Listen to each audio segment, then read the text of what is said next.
Selamat pagi Bapak Ibu yang diberkati Tuhan Yesus. Selamat pagi. Shalom.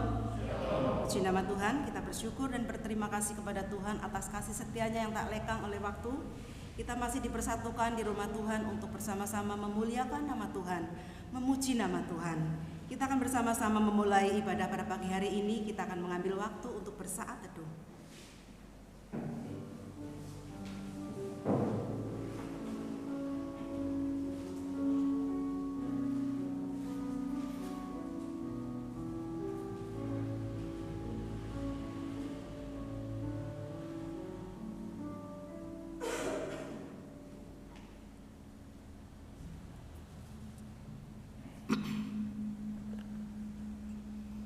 Saudara dalam kasih Tuhan, kami menyambut saudara sekalian untuk datang menghadap Tuhan dan berbakti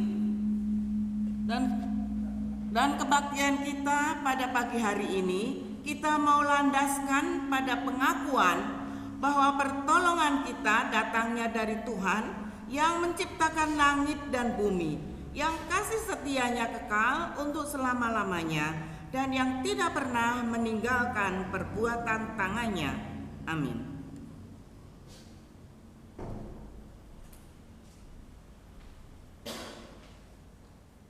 Tuhan berada di bait sucinya.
Saudara-saudara, kalaupun seorang kedapatan melakukan suatu pelanggaran, maka kamu yang rohani harus memimpin orang itu ke jalan yang benar dalam roh lemah lembut, sambil menjaga dirimu sendiri, supaya kamu juga jangan kena pencobaan.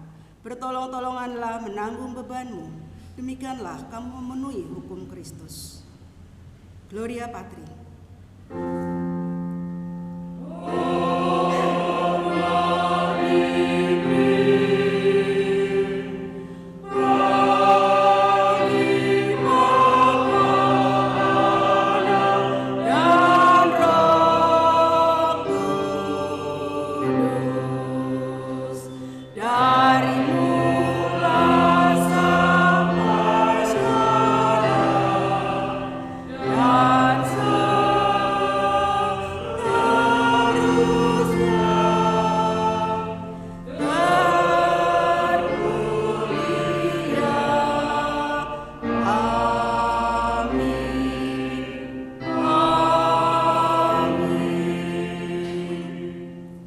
Bersama yang terambil di dalam Yudas 1:20-21. Akan tetapi kamu saudara-saudaraku yang kekasih, bangunlah dirimu sendiri di atas dasar imanmu yang paling suci, dan berdoalah dalam Roh Kudus. Peliharalah dirimu demikian dalam kasih Allah, sambil menantikan rahmat Tuhan kita Yesus Kristus untuk hidup yang kekal. Untuk menyambut pembacaan ini, kita akan memuji nama Tuhan. Sungguh besar Kau Allahku.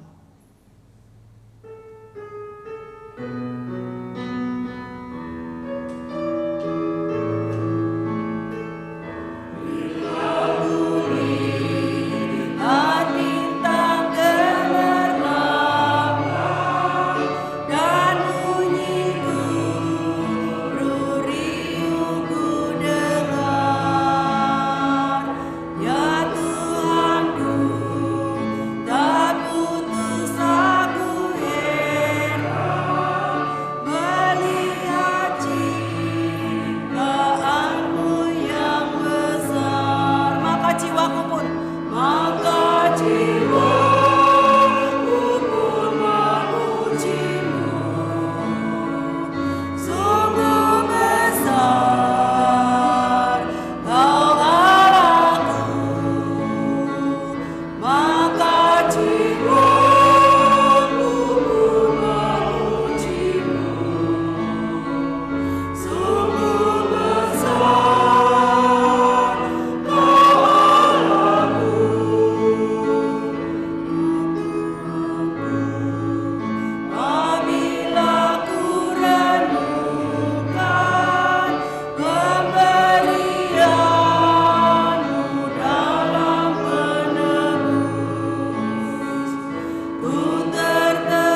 maka jiwaku pun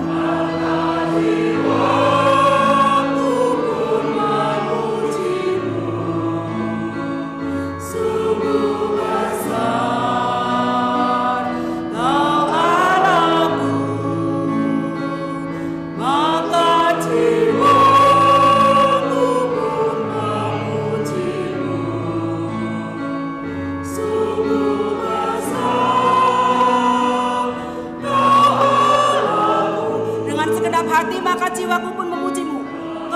Jiwaku pun memujimu. Sungguh besar Kau Allahku, maka jiwaku pun memujimu. Sungguh besar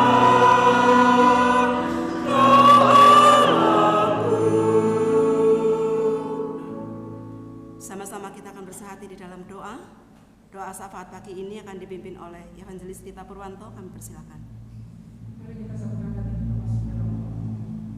Ya Tuhan Allah Bapa kami yang bertata di dalam kerajaan surga, di pagi hari ini Tuhan kami sungguh bersyukur kepada-Mu karena kebaikan Tuhan dan kesetiaan Tuhan yang tidak pernah berkesudahan atas hidup kami semua. Jika kami boleh ada hingga saat ini semua karena anugerah dan kekuatan Tuhan. Bahkan ketika Engkau boleh memimpin langkah setiap kami dari tempat kami masing-masing, boleh datang beribadah di rumah Tuhan pada hari ini, itu semua karena kekuatan Tuhan yang sudah Engkau berikan bagi kami. Oleh sebab itu Tuhan, kami mau masuk dalam hadirat Tuhan pada pagi hari ini. Kami rindu menyembah Tuhan, kami rindu mendengar firman-Mu, bahkan juga kami akan melayani Engkau. Oleh sebab itu, selidiki hati setiap kami Tuhan. Jika kami datang dengan membawa berbagai dosa dan kesalahan yang sudah kami perbuat di hadapan Tuhan, baik yang kami sengaja maupun karena kelalaian kami. Kami mohon Tuhan, Kau kuduskan sucikan kami, sehingga kami sungguh-sungguh boleh layak untuk datang di hadirat Tuhan di pagi hari ini. Kami juga mau menyerahkan setiap kami Tuhan. Mungkin kami juga datang dengan berbagai persoalan dan pergumulan dalam hidup kami masing-masing. Entah itu kelemahan tubuh yang kami alami, pergumulan dalam keluarga kami, pekerjaan kami, studi kami, dan pelayanan kami, dan hal-hal yang lain. Tuhan, kami mohon Engkau terus yang akan memberikan kami iman yang teguh dan terus memandang kepada Allah bahwa kami sesungguhnya tidak sendiri, melainkan Engkau Allah yang terus akan menopang kami, menolong kami, memberikan jalan keluar bagi setiap kami. Tuhan Yesus, kami mau menyerahkan ke dalam tangan Tuhan untuk seluruh anak-anak Tuhan yang terlibat dalam pelayanan di pagi hari ini. Tuhan, berapi mereka secara khusus. Pakai mereka Tuhan, sehingga melalui pelayanan mereka pada pagi hari ini, ibadah kami boleh berlangsung dengan baik, dan kami boleh menikmati, merasakan hadirat Tuhan sungguh-sungguh nyata dalam hidup kami. Sehingga ketika kami kembali ke tempat kami masing-masing, kami boleh membawa sukacita yang baru, cinta yang baru untuk Tuhan yang kami sembah dan kami muliakan pada pagi hari ini. Tuhan, kami juga sungguh bersyukur karena Tuhan sudah memimpin untuk acara kami kemarin, pengobatan gratis di tempat ini. Terima kasih untuk orang-orang yang Tuhan sudah kirim untuk kami boleh layani bersama. Dan biarlah hal itu tetap boleh membawa kami tetap bersyukur kepada Tuhan. Dan biarlah setiap orang-orang yang sudah kami layani, mereka juga boleh merasakan kasih Tuhan dalam hidup mereka. Bahkan kami rindu biarlah Roh Kudus Tuhan yang terus bekerja dalam hati mereka, menjamah hati mereka Tuhan. Kami rindu mereka boleh mengenal Tuhan sebagai juru selamat dalam hidup mereka. Tuhan, kami juga bersyukur untuk anak-anak Tuhan yang sudah terlibat dalam pelayanan ini. Terlebih bagi mereka, para tim dokter yang Tuhan sudah kirim, Tuhan juga Engkau terus yang akan memberkati mereka dalam seluruh aktivitas mereka, pelayanan mereka sebagai dokter. Tuhan, Engkau berkati. Kami juga menyerahkan untuk perjalanan mereka, di mana pada hari ini mereka akan kembali ke Jakarta. Seluruh tim yang sudah hadir di tempat ini untuk melayani kami, Tuhan juga Engkau berkati pimpin perjalanan mereka kembali ke Jakarta dengan selamat Tuhan, sehingga mereka boleh tiba di rumah mereka masing-masing tanpa kekurangan apapun juga. Dan biarlah Tuhan Engkau memberikan mereka kekuatan tubuh yang sehat, sehingga esok hari mereka boleh kembali siap untuk melanjutkan berbagai aktivitas mereka yang lain. Terima kasih ya Tuhan, kami juga bersyukur untuk acara yuk pada malam hari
kasih.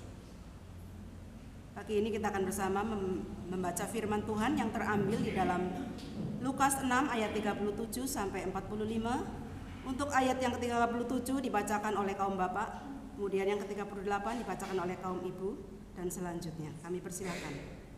Janganlah kamu menghakimi, maka kamu pun tidak akan dihakimi, dan janganlah kamu menghukum, maka kamu pun tidak akan dihukum.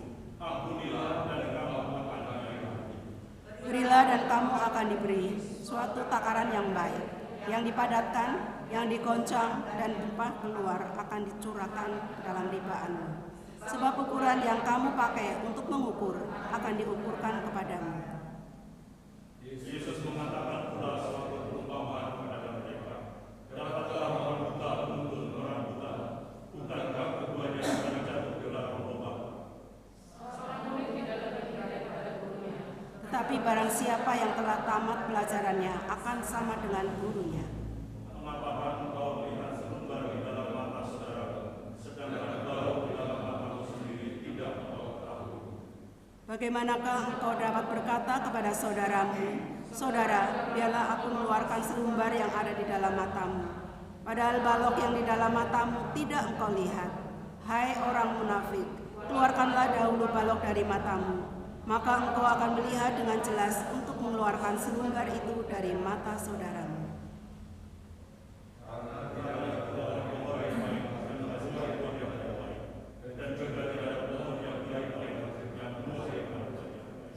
Sebab setiap pohon dikenal pada buahnya, karena dari semak duri orang memetik buah ara, dan dari duri-duri tidak memetik buah anggur.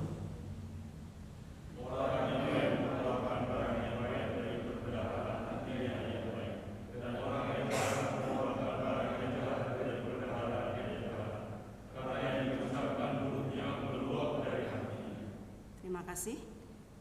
Kita akan bersama-sama memuji nama Tuhan. Sejak Yesus di hatiku, Bapak Ibu dipersilakan untuk memberikan yang terbaik untuk Tuhan, untuk memasukkan di dalam kotak bagian depan.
Sama-sama kita akan memasuki doa syukur. Doa syukur pagi ini akan dipimpin oleh Saudari Minggu. Kami persilakan.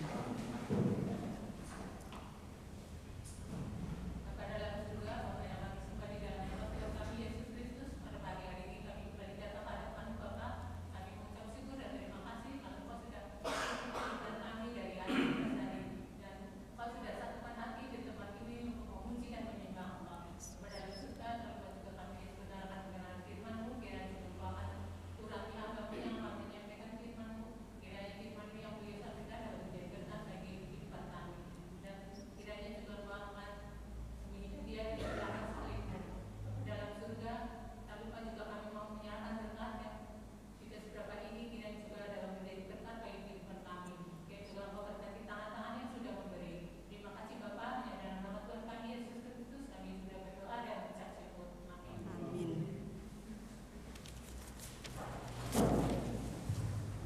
Kebaikan Tuhan sudah Bapak Ibu kita terima, kasih setia Tuhan selalu Bapak Ibu rasakan. Bahkan apa yang tak pernah Bapak Ibu pikirkan, Tuhan selalu sediakan. Yang terbaik, yang terindah, itulah kasih setia Tuhan.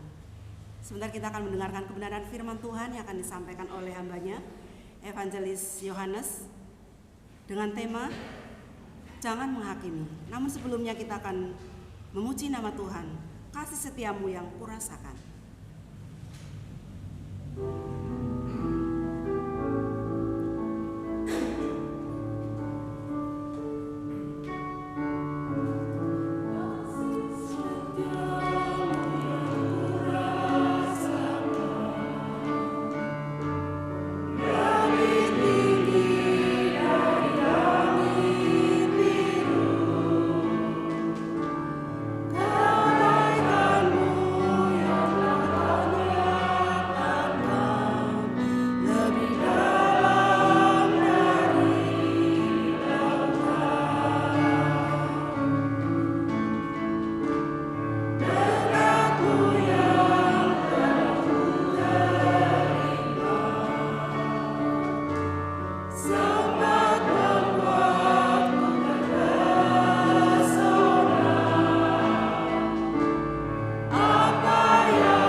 Mari kita berdoa, saudara.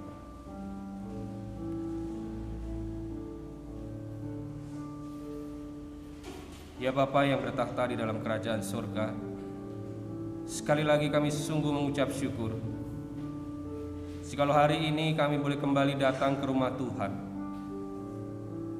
Terima kasih untuk kasih Tuhan, untuk kasih pemeliharaan-Mu di dalam kehidupan kami ya Bapa. Tuhan, hari ini kami pun juga mau belajar akan kebenaran firman-Mu. Tuhan, tolong setiap kami membukakan akan hati kami, telinga kami. Biarlah firman-Mu ini tidak berlalu begitu saja ya Tuhan, tetapi boleh sungguh menguatkan setiap kami, menolong setiap kami, untuk kami boleh hidup semakin serupa dengan Engkau ya Tuhan.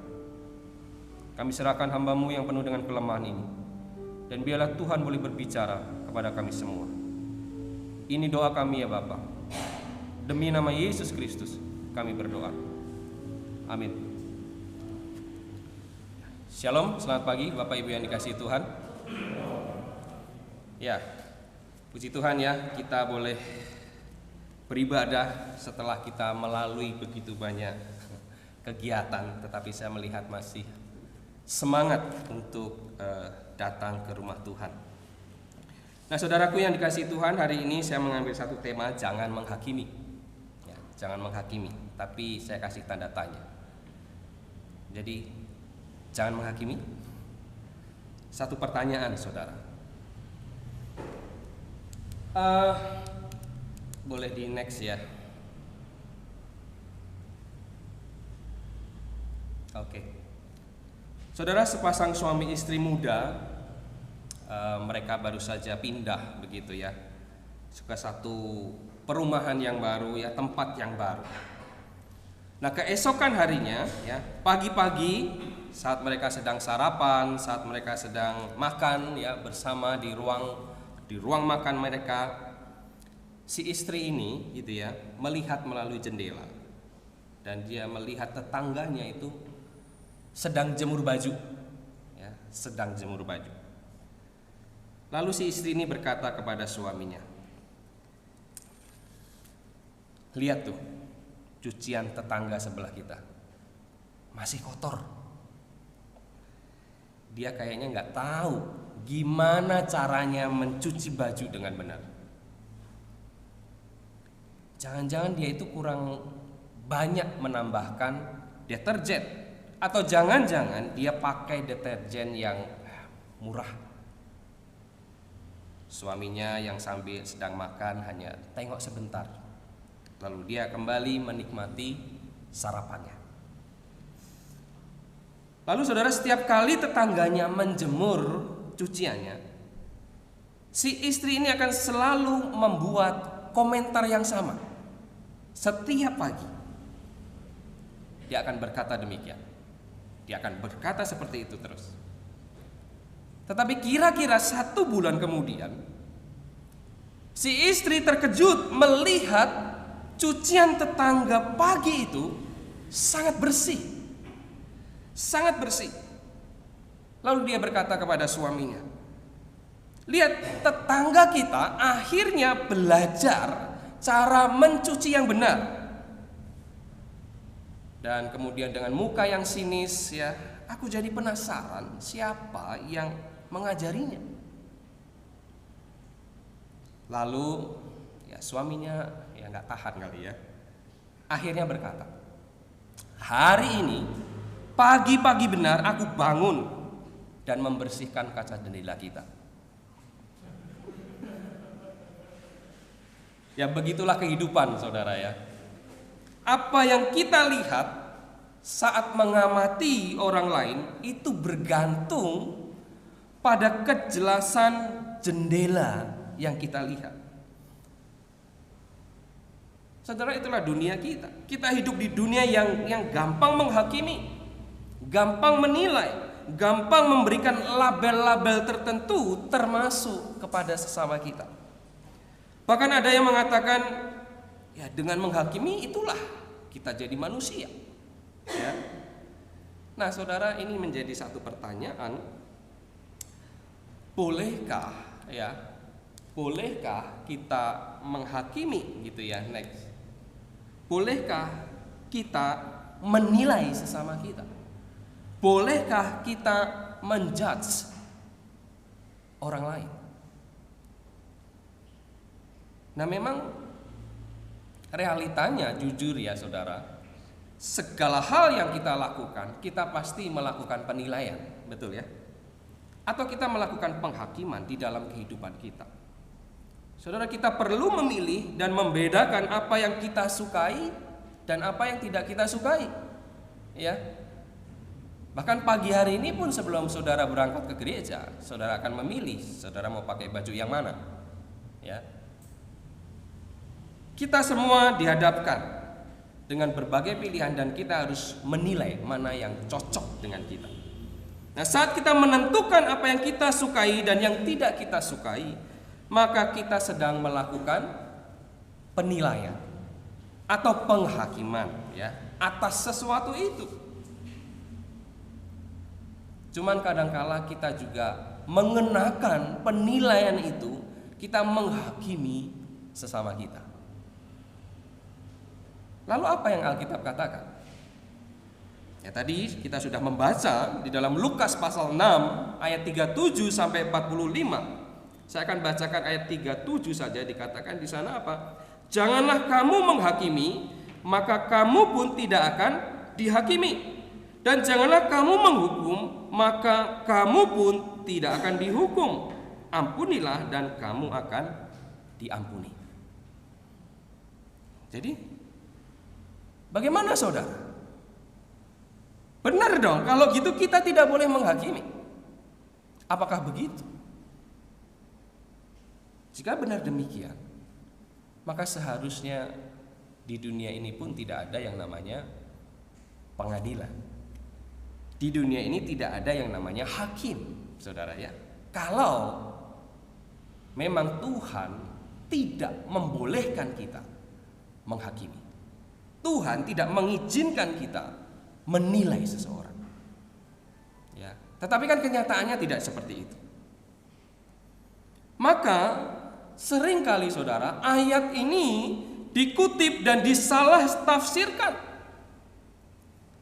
Kita perlu ingat bahwa baik di dalam perjanjian lama maupun di dalam perjanjian baru, pengadilan bukan hanya diizinkan tetapi diharuskan.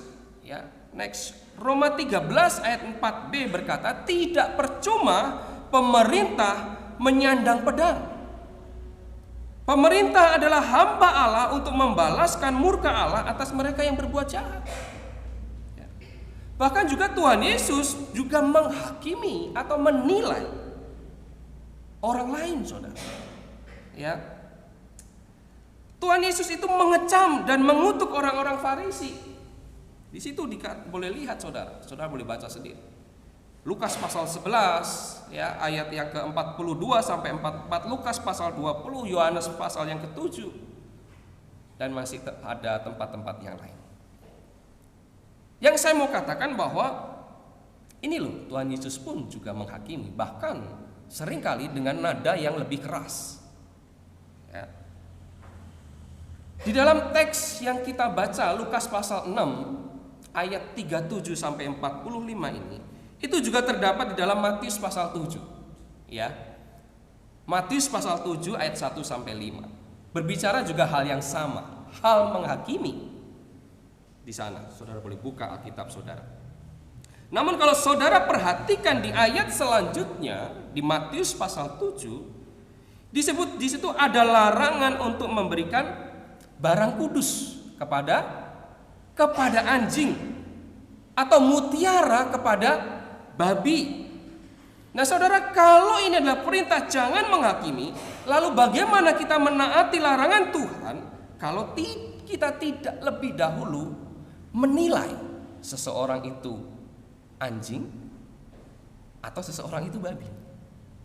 Betul ya? Kita harus membentuk satu pandangan terlebih dahulu ya. Apakah seseorang itu layak menerima hal yang kudus atau tidak? Berarti kita harus menilai. Kita harus menghakimi, saudara. Nah, sekali lagi kembali ke pertanyaan, apakah kita tidak boleh menghakimi? Saya yakin tidak, saudara ya. Sebaliknya, kita sebagai murid Kristus dipanggil untuk menghakimi, dipanggil untuk menilai. Namun kita harus melakukannya dengan benar dan memperhatikan fakta-fakta secara keseluruhan. Ya, tapi masalahnya adalah menghakimi yang bagaimana? Ya. Atau menghakimi yang seperti apa?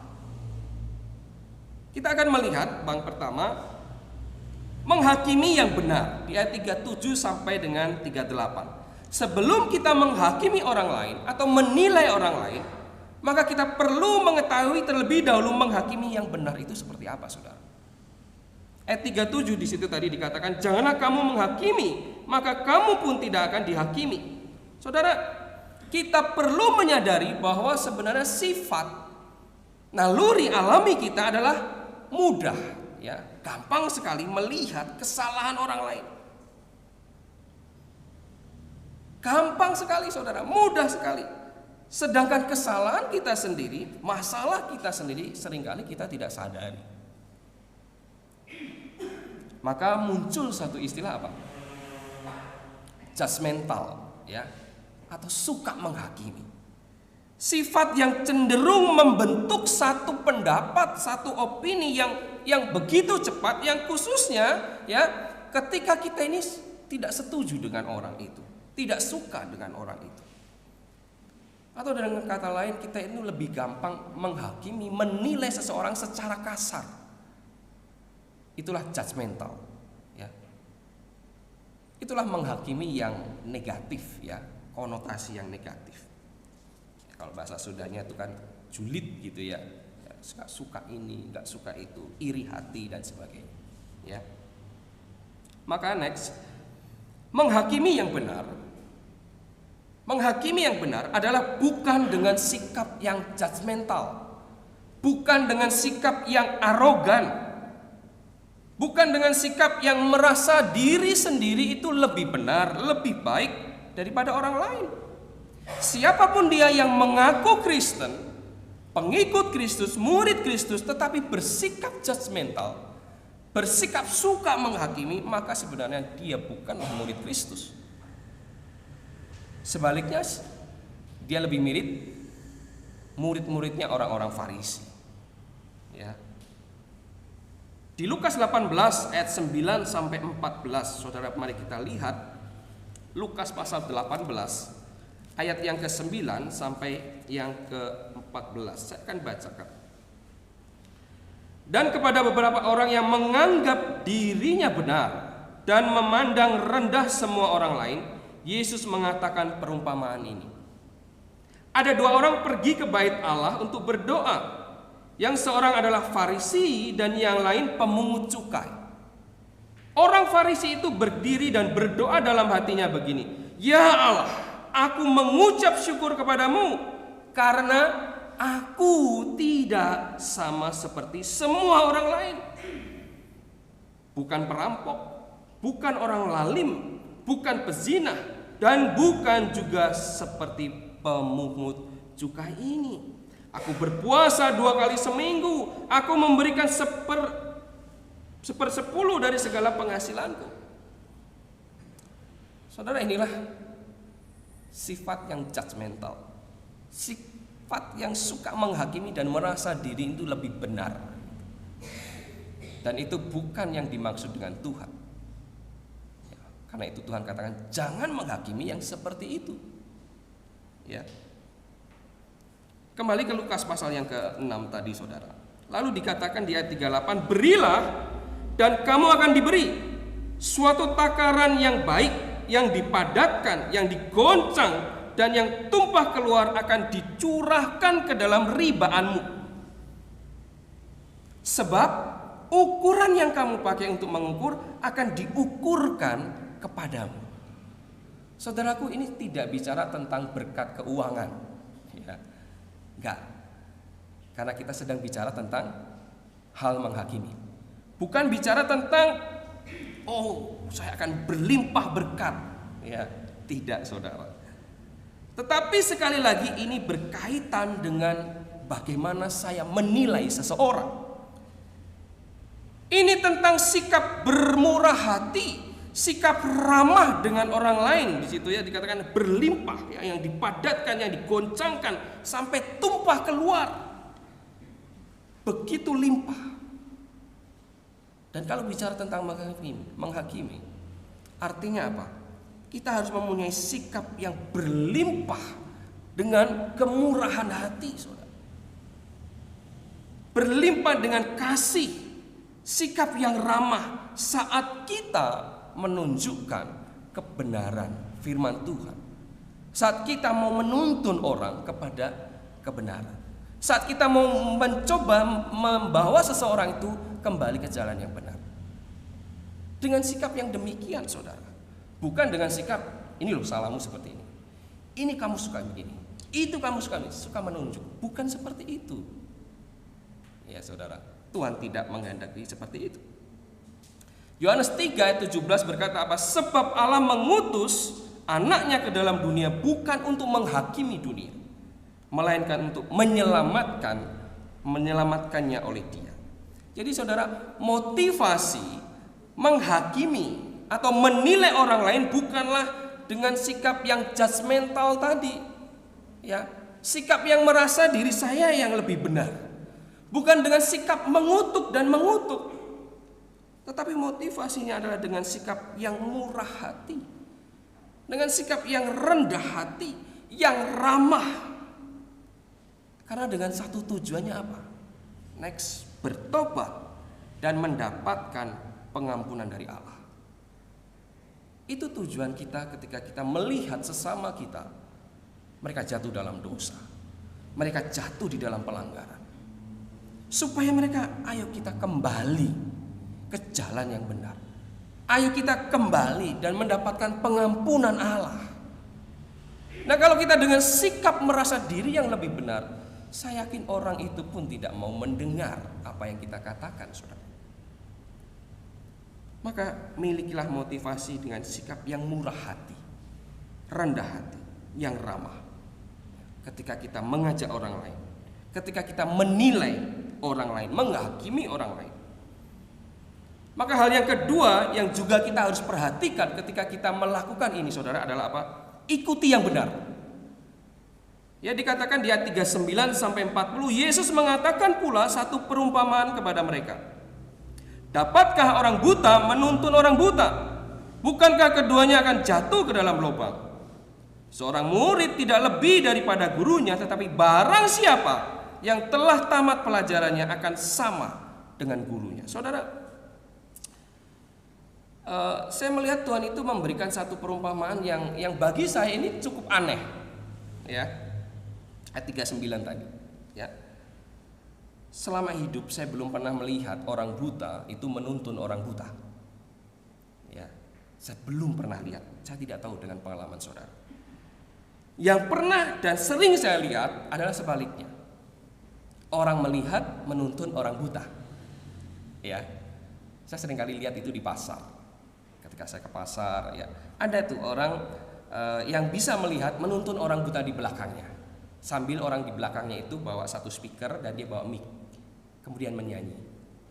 Ya, saudara sering lihat itu ya. Saya sering lihatnya seperti itu. Tetapi Tuhan katakan apa? Apa namanya di situ? Dapatkah orang buta menuntun orang buta? Ya, jelas tidak dapat. Ya. Dan saya juga tidak pernah melihat itu terjadi. Maka bagian ini mau mengatakan bahwa kalau kita mau menghakimi, kalau kita mau menilai orang lain dengan cara yang Allah inginkan, maka kita harus berhati-hati terhadap siapa yang kita ikuti. Artinya berhati-hatilah dengan siapa engkau bergaul, dengan siapa engkau berelasi, dengan siapa engkau dimuridkan, saudara, dengan siapa engkau belajar. Karena siapa yang memuridkanmu, maka seperti itulah engkau akan menjadi murid. Engkau akan memperlakukan orang lain. Apa yang dilakukan seorang murid akan mengikuti gurunya. Betul ya? Makanya Tuhan katakan seorang murid itu tidak lebih daripada gurunya. Karena apa yang diajarkan gurunya, ya murid itu yang akan nanti ajarkan kepada orang lain. Apa yang murid lihat dari seorang guru, itulah yang dia akan contoh dan lakukan. Ya, intinya adalah ketika engkau mengikuti orang lain yang tidak mudah memaafkan, maka apa jadinya? Engkau pun menjadi orang yang tidak mudah memaafkan.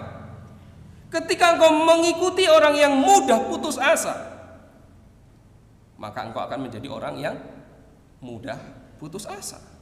Jika engkau mengikuti orang yang ajarannya menyimpang, ajarannya yang sesat, maka engkau akan menjadi orang yang mengajarkan ajaran yang menyimpang, ajaran yang sesat. Itulah murid. Maka di sini Tuhan Yesus mau mengatakan bahwa seorang murid akan menjadi seperti gurunya. Dan jika gurunya buta, maka pengikutnya juga akan buta. Saudara, maka untuk dapat mengikuti yang benar, kita harus melakukan penilaian terhadap seseorang.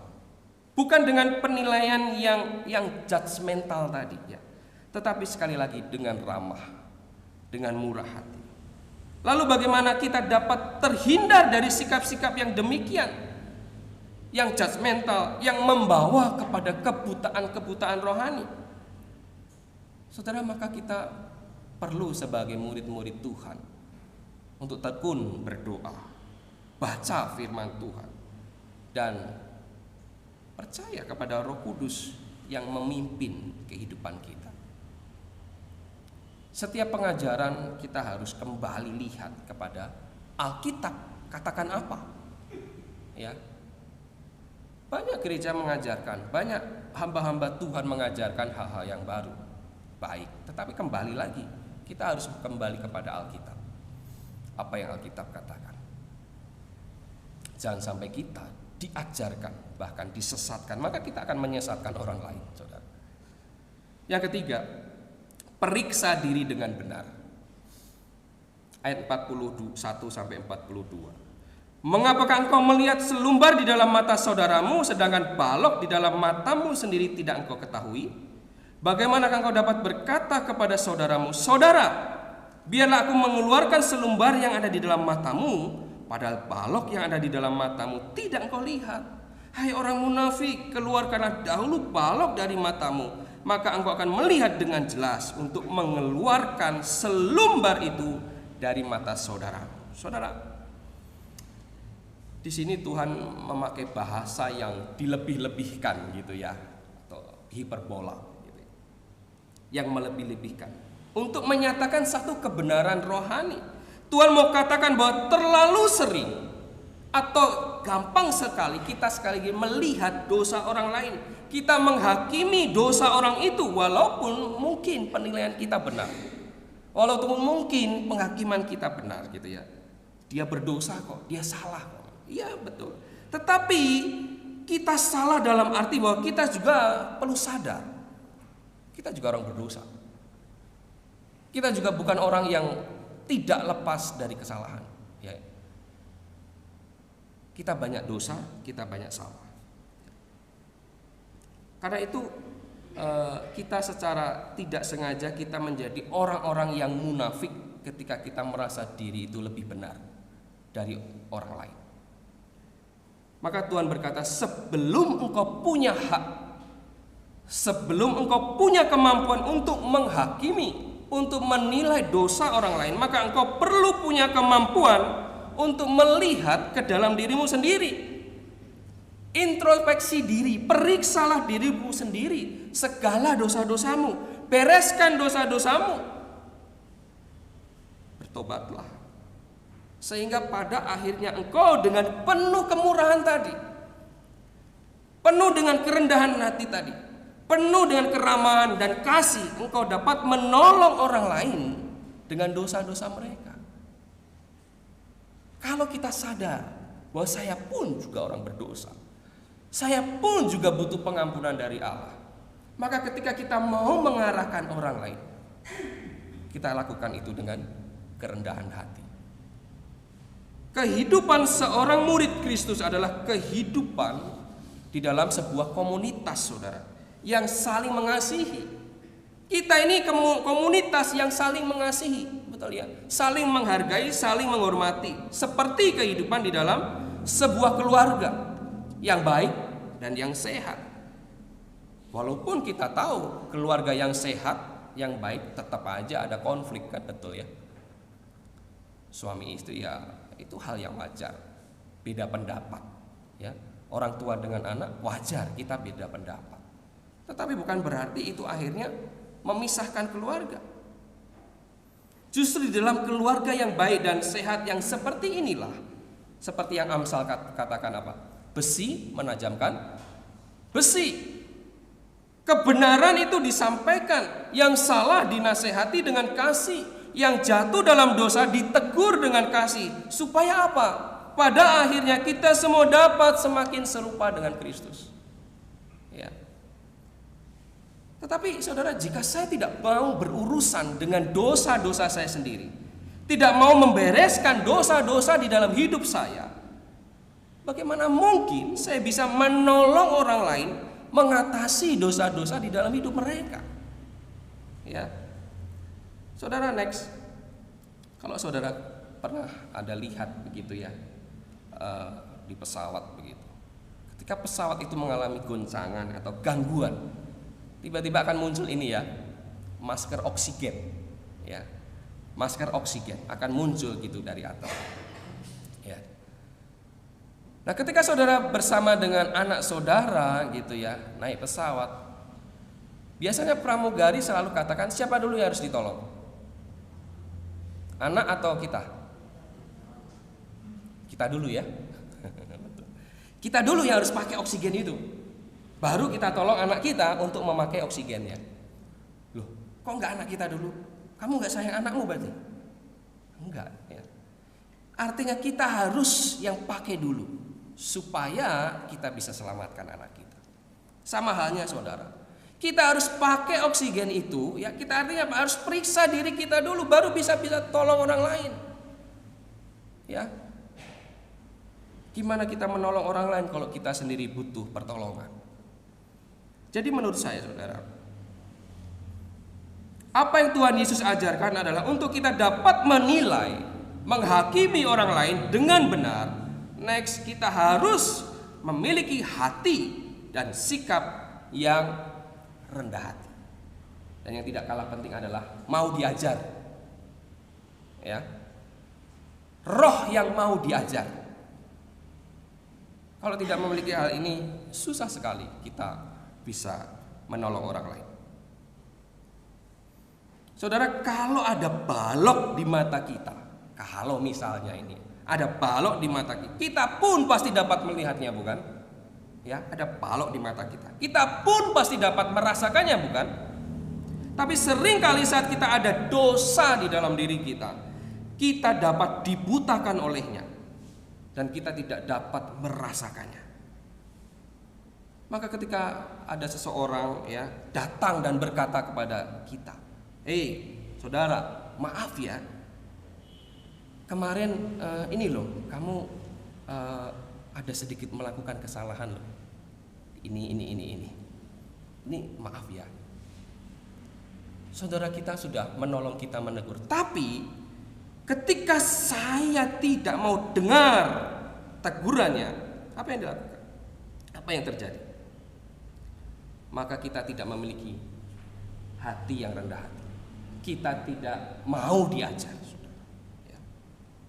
Galatia 6 ayat 1-2 ya dikatakan, saudara-saudara, kalaupun seorang kedapatan melakukan suatu pelanggaran, maka kamu yang rohani harus memimpin orang itu ke jalan yang benar dalam roh lemah lembut, saling menjaga dirimu sendiri, sambil menjaga dirimu sendiri supaya kamu juga jangan kena pencobaan. Kita mau menegur orang lain, tapi kita sendiri pun juga harus waspada. Ya, harus waspada, saudara. Seorang tokoh yang sangat terkenal, saudara, next, Dietrich Bonhoeffer. Ya, dia adalah tokoh pada zaman Perang Dunia Kedua. Dia mati karena ditangkap Nazi, ya, dan dia tetap mempertahankan imannya.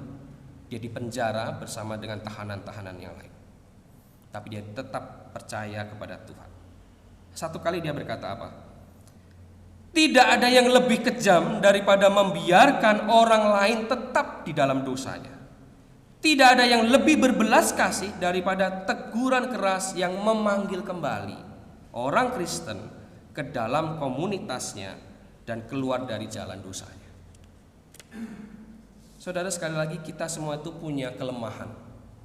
Kita punya titik buta sehingga kita tidak bisa menyadarinya dengan mata kita sendiri. Kita butuh seseorang untuk mengingatkan, untuk memperingatkan kita saat kita mulai salah jalan. Kita perlu seseorang untuk membantu kita mempertanyakan motivasi dan menyelidiki hati kita. Kita butuh seseorang untuk melakukan bedah rohani pada diri kita. Ketika hati kita menjadi keras dan pandangan kita menjadi kabur, ya, kita butuh orang lain yang menjadi pemberita kebenaran dalam hidup kita. Ya. Sayangnya kadang kita ini tidak siap ketika orang itu memberitakan kebenaran tentang hidup kita.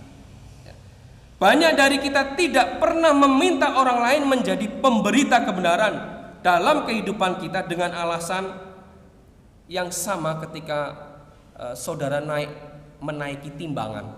Kemarin ada timbangannya. Bagi kaum tertentu naik timbangan itu menakutkan loh saudara. Tahu ya timbangan ya? Bagi kaum tertentu itu menakutkan. Karena naik timbangan, waduh, muncul angka berapa nih? Ya. Itu kadang kita tidak siap untuk melihat angka itu. Kita tidak siap untuk melihat kebenaran itu. Ya. Yang salah yang mana? Timbangannya salah ini biasanya nih, salah timbangannya ini. Ya. Kita tidak siap Tuhan, saudara. Kita takut pada apa yang akan kita temukan. Tapi tidak dengan Tuhan Yesus. Tuhan Yesus memiliki pemahaman yang berbeda. Maka Tuhan berkata apa? Kamu akan mengetahui kebenaran dan kebenaran itu akan memerdekakan kamu. Kita perlu datang kepada Tuhan. Jadi saudara, setelah kita memiliki sikap yang tidak judgmental, sikap yang murah hati, yang ramah, setelah kita tahu siapa yang kita ikuti, siapa guru kita, setelah kita menilai bahkan diri kita sendiri, introspeksi terhadap diri kita sendiri, barulah kita bisa terjun dan mulai membantu menilai orang lain. Apa yang ada di dalam hati mereka, apa motivasi mereka. Dan langkah yang paling mudah adalah dengan melihat buahnya. Ya, makanya Tuhan Yesus katakan tentang pohon dan buahnya di ayat 43 sampai 45. Karena tidak ada pohon yang baik yang menghasilkan buah yang tidak baik, dan juga tidak ada pohon yang tidak baik yang menghasilkan buah yang baik. Setiap pohon dikenal pada buahnya, saudara. Saudara, ini berkaitan dengan tanam menanam ya, pertanian. Saudara, saya bukan petani ya, tapi saya paham maksud Tuhan ya. Saya mengerti, saudara pun saya yakin saudara juga mengerti ya. Pohon mangga yang sehat pasti akan menghasilkan buah yang sehat, yang baik, yang manis ya, yang enak ya. Pasti itu. Kita ngerti. Walaupun kita bukan seorang petani mangga, kita dapat mengetahui itu dari apa? Dari buah yang dihasilkannya. Demikian juga di dalam hidup rohani kita, dengan melihat buah yang kita hasilkan, ya, baru akan kelihatan seperti apakah kita ini, atau seperti apakah orang lain itu dari buahnya. Karena pohon yang baik, ya, atau tidak baik, itu pohon yang baik akan menghasilkan buah yang baik. Pohon yang tidak baik tidak mungkin menghasilkan buah yang baik. Buah akan juga menyatakan, dari buah itu akan menunjukkan seperti apa akarnya. Saudara, memang akar itu tidak kelihatan, jauh tertanam di dalam tanah. Tapi dari buahnya kita tahu akarnya itu seperti apa. Segala tindakan, sikap, perkataan kita akan menunjukkan seperti apa hati kita yang juga tidak bisa kita lihat. Itulah akar hati kita. Ya. Apa yang ada di dalam hati kita, apa yang sungguh sedang terjadi di dalam hidup kita dan juga di dalam hidup sesama kita. Kita bisa lihat itu dari buahnya. Ya. Kalau buahnya baik, akarnya pasti baik. Maka sekali lagi tanyakan pada diri kita sendiri, pada diri saudara, apa yang saudara hasilkan? Buah apa yang saudara hasilkan? Karena setiap pilihan yang saudara buat di dalam hidup juga menentukan hasil dan kualitas dari buah saudara. Apakah kita sungguh bersukacita dengan buah yang saudara hasilkan saat ini? Sudah sungguh menyenangkan bagi Tuhan? Ataukah saat ini, sampai detik ini, saya masih belum menghasilkan buah yang baik? Berarti ada akar di dalam diri saya yang perlu dibereskan. Ya. Maka mari datang kepada Tuhan. Ya. Karena pertobatan yang palsu tidak akan menghasilkan buah apapun, saudara. Tidak akan memperbaiki pohon. Dan yang penting adalah akar yang tidak kelihatan itu, akar yang mewakili dari karakter kita juga. Dan yang 90% sebenarnya menunjukkan siapa kita. Maka akar ini harus berlabuh pada kebenaran firman Tuhan. Ketika itu terjadi, baru kita bisa menolong orang lain. Baru kita bisa menghakimi orang lain dengan benar, saudara. Baru kita bisa menilai seseorang itu dengan benar. Next, terakhir. Kembali ke gambar tadi. Maka sekali lagi, saudara, apa yang kita lihat saat mengamati orang lain, ya, next, bergantung pada kejelasan jendela yang kita lihat. Ya. Jadi jangan terlalu cepat menilai orang lain, menghakimi orang lain. Apalagi jika pandangan hidup saudara diselimuti dengan kemarahan, dengan kecemburuan, pikiran negatif dan sebagainya. Menilai seseorang tidak menentukan siapa mereka. Itu mendefinisikan siapa saudara. Ketika saudara menghakimi orang lain, menilai orang lain, itu tidak akhirnya membuat orang lain itu berubah seperti keinginan kita, saudara. Tapi justru kembali menunjukkan siapa kita. Ya. Maka mari hakimilah dengan benar. Nilailah seseorang dengan benar, bukan dengan judgmental, ya, dengan arogan. Tetapi sebelum menilai orang lain dengan lihat siapa yang saya ikuti, lihat apakah saya sudah periksa diri saya, dan dengan demikian kita baru bisa melihat buah dari orang-orang lain. Kiranya itu memberkati kita. Amin. Mari kita berdoa. Bapa di surga, terima kasih. Kami bersyukur Tuhan sudah menolong dan memimpin kami. Terima kasih untuk firman-Mu yang mengingatkan kami untuk di tengah kehidupan kini sebagai anak-anak Tuhan, seringkali kami tidak terlepas dalam kami menghakimi orang lain, kami menilai orang lain. Tetapi Tuhan tolong setiap kami untuk kami tidak menghakimi dengan sikap yang arogan, ya Tuhan, dengan sikap yang merasa diri lebih baik. Tapi tolong rendahkanlah diri kami, hati kami, dan biarlah kami boleh menolong orang lain, menilai mereka dengan tujuan supaya mereka boleh kembali kepada Tuhan dan boleh mendapatkan pengampunan Tuhan. Terima kasih Tuhan. Ini bukan hal yang mudah bagi kami, tapi kami percaya Kristus akan menolong dan memampukan kami. Roh Kudus yang ada di dalam kehidupan kami akan memimpin hidup kami. Ini doa kami Bapa, demi Kristus Yesus kami berdoa. Amin. Ya, saya serahkan kembali.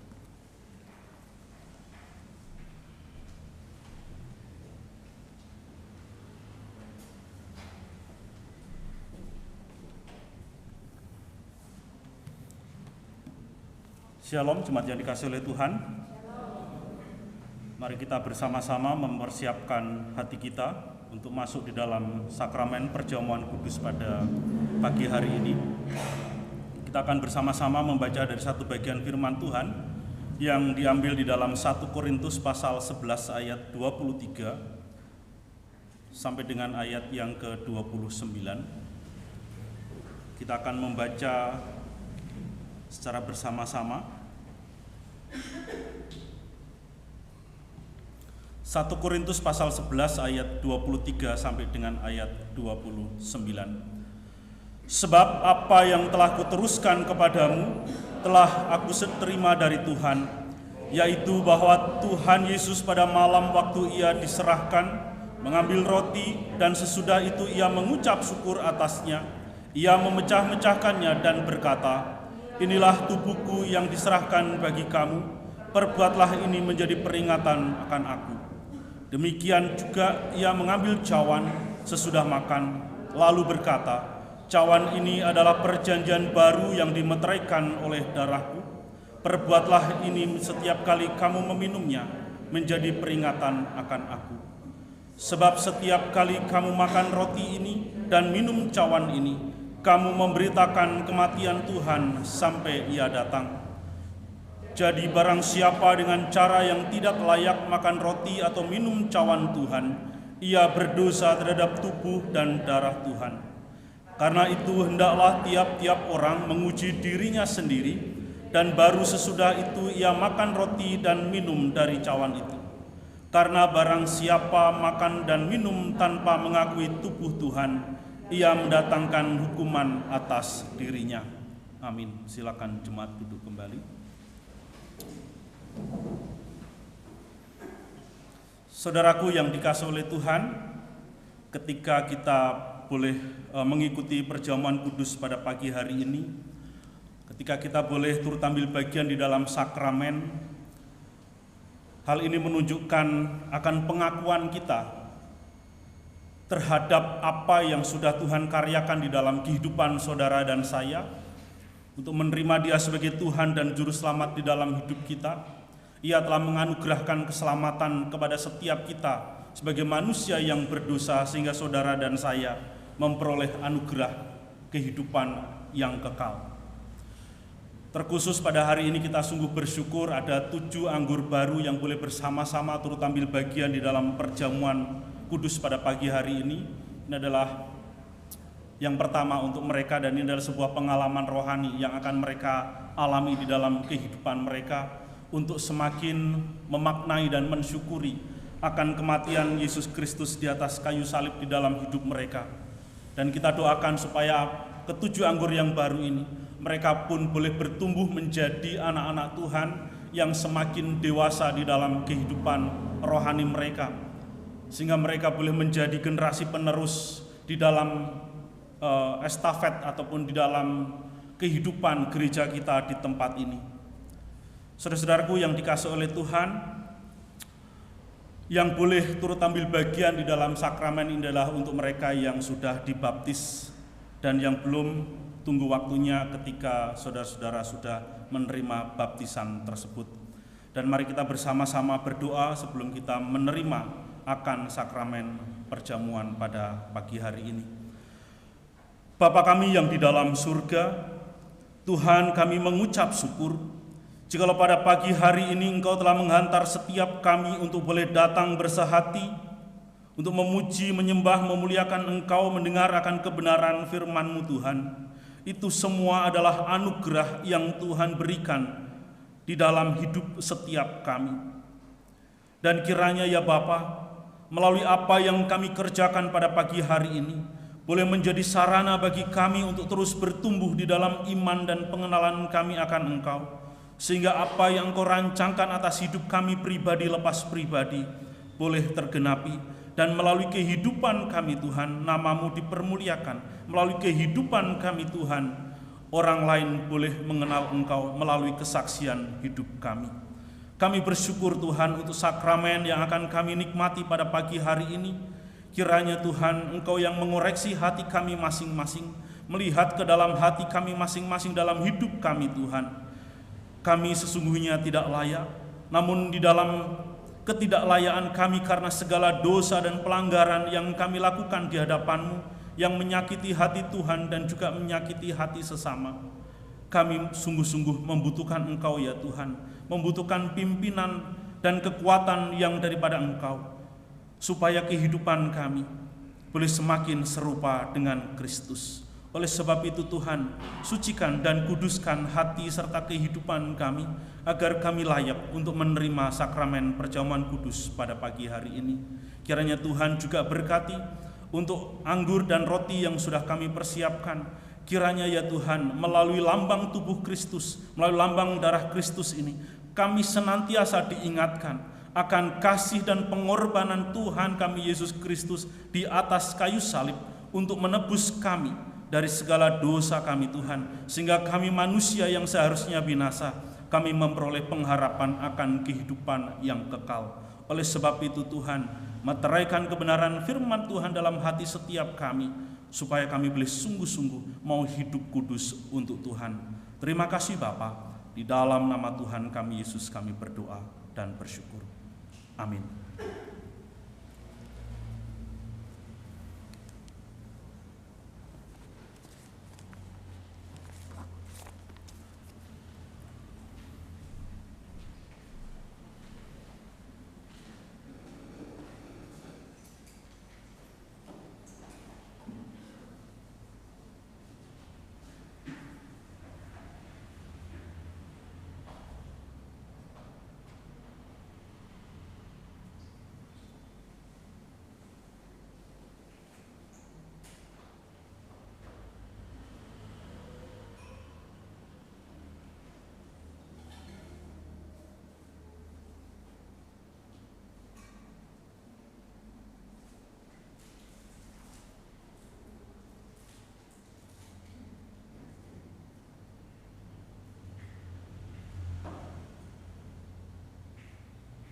Saudara-saudaraku yang dikasihi oleh Tuhan, pada malam sebelum Tuhan Yesus diserahkan, Ia mengambil roti, mengucap syukur atasnya, dan memecah-mecahkannya serta berkata, "Inilah tubuhku yang diserahkan bagi kamu. Perbuatlah ini menjadi peringatan akan aku."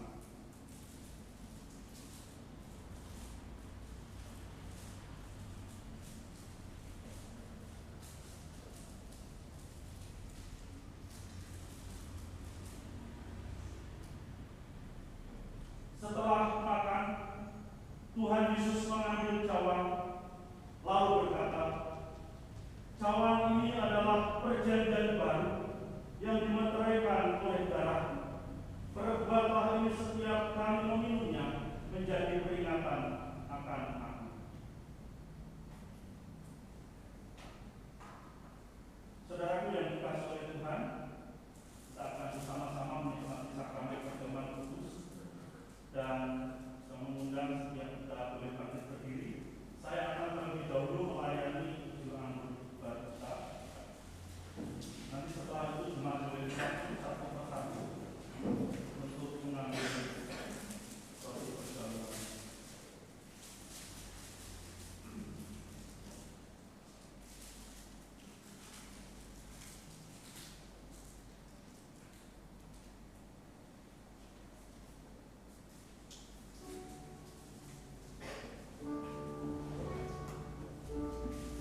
kasih Bapa, kami sungguh bersyukur dan biarlah hari ini ketika kami sudah menerima perjamuan ini Tuhan, khususnya bagi saudara-saudara kami yang baru bertamu, ini juga menjadi satu momen bagi kami untuk terus memberitakan akan kasih Tuhan bagi sesama kami.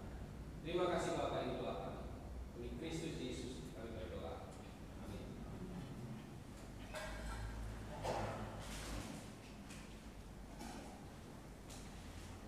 Silakan dimaju kembali.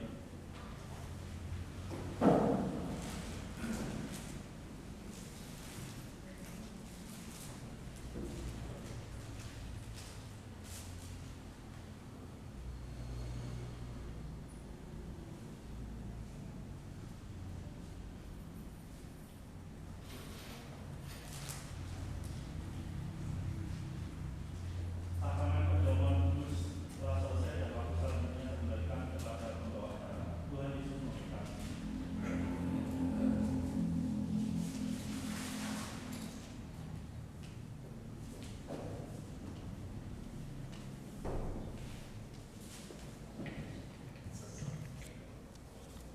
Kami mengucapkan terima kasih kepada Bapak Penginjil Yohanes yang pagi ini sudah menjabarkan firman Tuhan.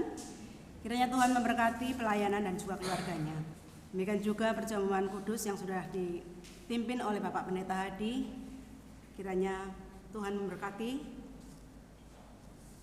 hambanya, baik keluarga maupun pelayanannya. Sama-sama kita akan mengikrarkan iman kita kepada Tuhan melalui pengakuan iman rasuli.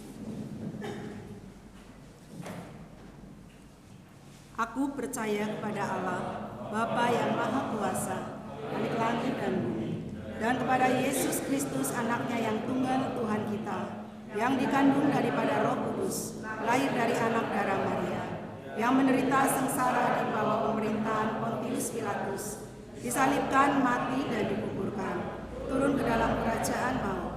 Pada hari yang ketiga bangkit pula dari antara orang mati, naik ke surga, duduk di sebelah kanan Allah, Bapa yang Maha Kuasa, dan dari sana Ia akan datang untuk menghakimi orang yang hidup dan yang mati.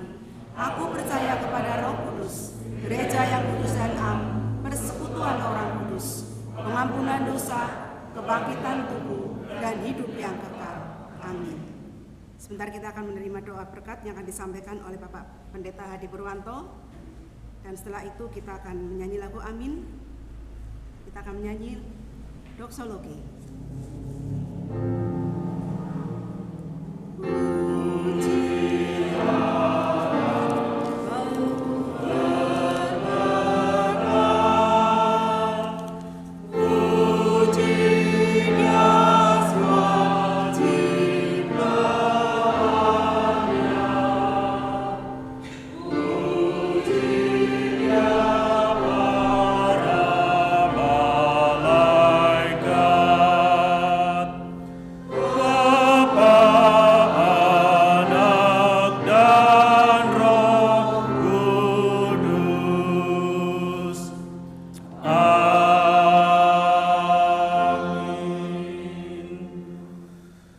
Jemaat yang dikasihi oleh Tuhan, pulanglah ke dalam kehidupanmu sehari-hari dan jadilah anak-anak Tuhan yang senantiasa memohon pimpinan dan pertolongan yang daripada Tuhan untuk menjadi pelaku-pelaku firman-Nya, supaya di dalam kehidupanmu menjadi saksi, menjadi garam dan terang bagi dunia ini. Arahkanlah hatimu dan terimalah berkat Tuhan. Kiranya Tuhan memberkati engkau dan melindungi engkau. Kiranya Tuhan menyinari engkau dengan wajah-Nya dan memberi engkau kasih karunia. Kiranya Tuhan menghadapkan wajah-Nya kepadamu dan memberi engkau damai sejahtera dari sekarang sampai selama-lamanya. Amin.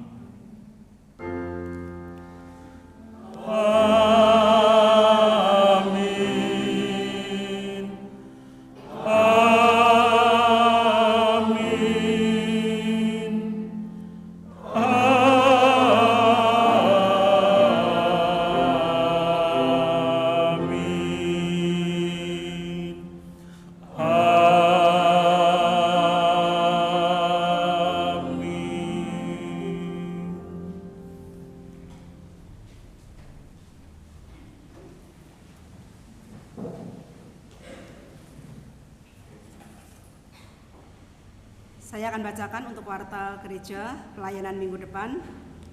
11 Desember 2022, liturgis Ibu Heni, doa syafaat Cau Solusiawati, doa syukur Saudari Kamisah, LCD Saudari Novita, pemusik Saudari Siska. Untuk persekutuan youth,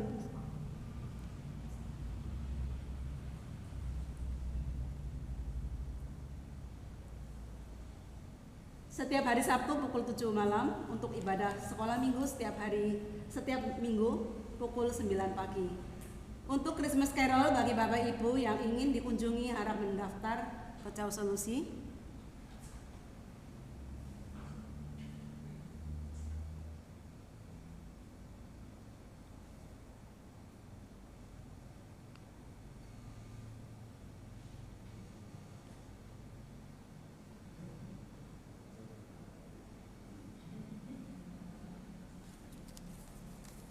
Kami jemaat Gereja Karunia Purwokerto mengucapkan banyak terima kasih untuk pelayanan tim dokter dan juga rekan-rekan yang sudah melayani dalam pelayanan Baksos pada hari Sabtu kemarin. Sungguh-sungguh luar biasa ya, Tuhan siapkan yang terbaik dan terindah. Demikian juga seminar pada hari Sabtu malam yang disampaikan oleh Saudari Rifung, sungguh luar biasa juga. Kiranya semuanya ini boleh menjadi berkat bagi anak-anak yang mendengarkan ataupun orang-orang yang sudah dilayani pada hari Sabtu. Dan kiranya juga Tuhan memberkati dalam segala hal buat tim dokter dan juga rekan-rekan yang sudah melayaninya. Dan kiranya juga Tuhan semakin memberkati dan diberkati terus pelayanan Bapak Ibu yang sudah melayani di Gereja Karunia Purwokerto. Dan nama Tuhan Yesus saja yang dimuliakan. Kemudian untuk Natal bersama bagi Bapak Ibu akan jika menghadiri di Gor Satria pada tanggal 6 Desember, tepatnya hari Selasa ya, jam 6 sore. Bapak Ibu bisa langsung ke TKP. Ada warta tambahan dari Cau Solusi? Oke. Sekian warta gereja. Kita akan bersama-sama menyanyi lagu Immanuel sambil memberikan salam jauh.